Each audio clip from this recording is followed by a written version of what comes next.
आसमानी बिजली से कैसे महफूज रहें? बारिश के दौरान खुले आसमान के नीचे जाने से गुरेज किया जाए।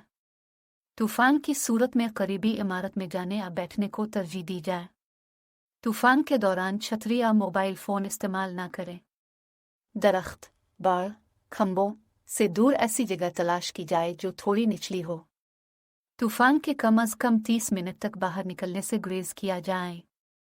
माहिरीन के मुताबिक क्योंकि पानी के जरिए बिजली गुजर सकती है, इसलिए कश्ती में सवार अफराद और तैराक फौरी तौर पर किनारे पर पहुंचे। इसी तरह लोहे की पाइपों और फ़ोन लाइनों के जरिए भी बिजली गुजर सकती है, इसलिए सिर्फ इमरजेंसी कॉल्स के लिए फ़ोन इस्तेमाल करें। नहाने और बर्तन धोने से परहेज करें क्योंकि अगर मकान पर आसमानी बिजली गिरती है तो बिजली का झटके से लोहे की पाइपों के जरिए बिजली गुजर सकती है। तूफान के दौरान अगर आप मकान से बाहर हैं तो दरख्त, बाड़ और खंभों से दूर ऐसी जगह ढूंढें जो थोड़ी निचली हो।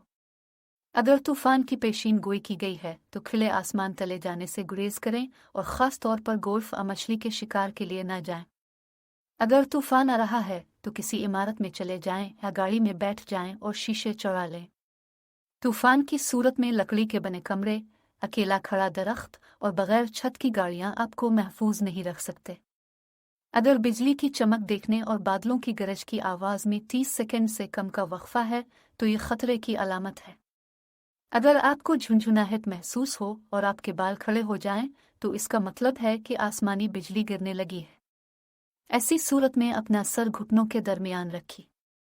तूफान के दौरान छतरी और मोबाइल फ़ोन इस्तेमाल ना करें।